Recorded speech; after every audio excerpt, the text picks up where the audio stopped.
Adults often go back to school to get a better paying job. But one important and often overlooked segment of the population are those who struggle to read or do basic math. They can't read a street sign, a pay stub, or a menu. Every year, thousands of these individuals overcome shame and fear and go back to school. But inadequate funding and long waiting lists have made their struggles even harder. Maine is one of the few states where the governor has proposed increasing funding for adult education. Special correspondent Kavitha Cardoza of our partner Education Week reports on those efforts. It's part of our regular segment, Making the Grade. The two-digit numbers from Carol Palmer is 63.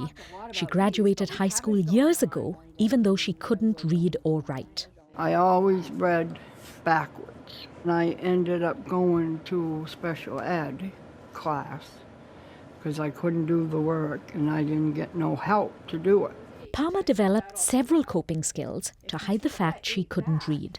If I went to the grocery store and I couldn't know how to spell peas, I'd find the picture, and then I know it was that.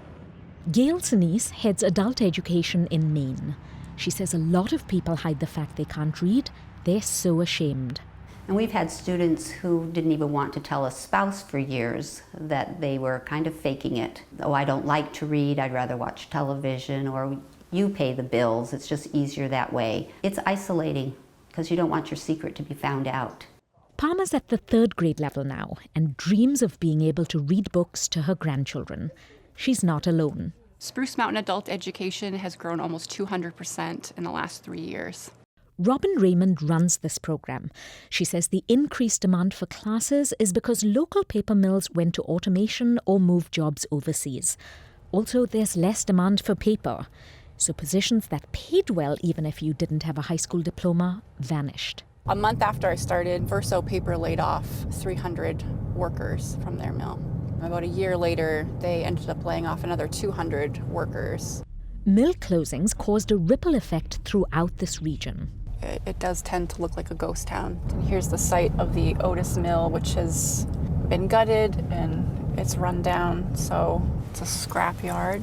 The need for adult education isn't just concentrated in Maine, where manufacturing was the backbone of the middle class.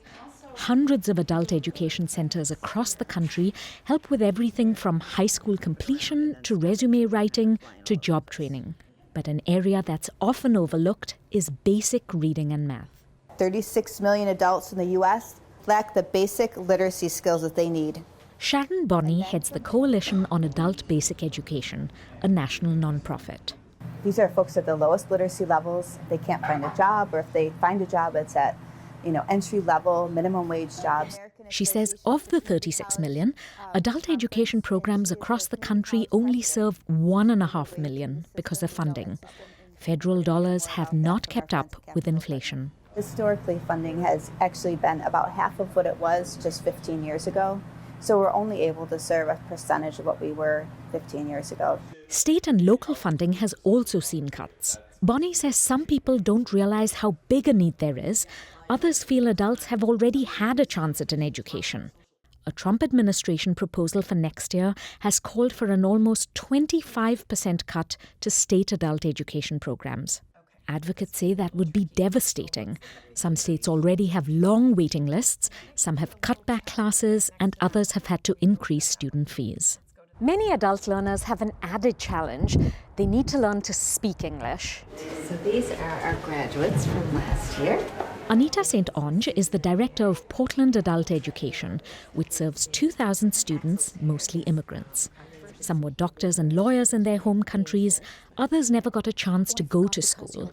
St. Onge says they offer classes from 8 in the morning to 8 at night. Some of our classes have 30 in a classroom, so they're quite full. Our students have lives, they have children, they have families, they have jobs. Sometimes they have 2 and 3 jobs. I have a fever. This beginning English class allows students to practice speaking. I remember the challenge was every day we have to learn one word. 27-year-old Davine Mushia is from the Democratic Republic of the Congo. When I came here, all I knew to say was, hi, good morning. And even when you go out and people try to talk to you, you cannot answer them because you don't understand what they say to you. That was really hard. She starts work in a factory at 4 in the morning so she can come to classes at night.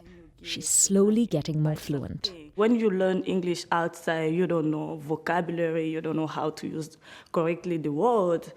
So coming here was really helpful for me. When my English get better, I get promotion. Yeah, it's really great. He has a backache. St. Ange says her students say they want to feel more integrated into the fabric of social life. Once you learn English, you can participate in a much more meaningful way. You can participate in community meetings and neighborhood associations.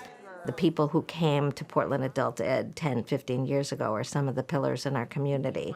Advocates also say giving adults a second chance at an education makes economic sense.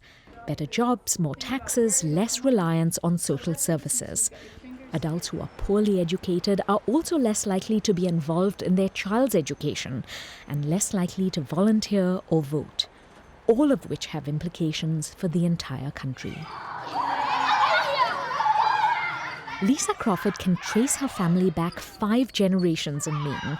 She's 45 and struggled through school before dropping out. She couldn't fill out forms, couldn't read road signs, couldn't help her kids with schoolwork. I felt really upset and just kind of stuck in the box of not having that education that I wanted. Felt worthless. 3 years ago, she enrolled in adult education classes and received her high school diploma. Now she's a school custodian, a job she wouldn't have qualified for in the past because she needs to be able to read and write every day. You've got to know everything that's labeled because of, some chemicals can be really harmful. Some you can't mix together.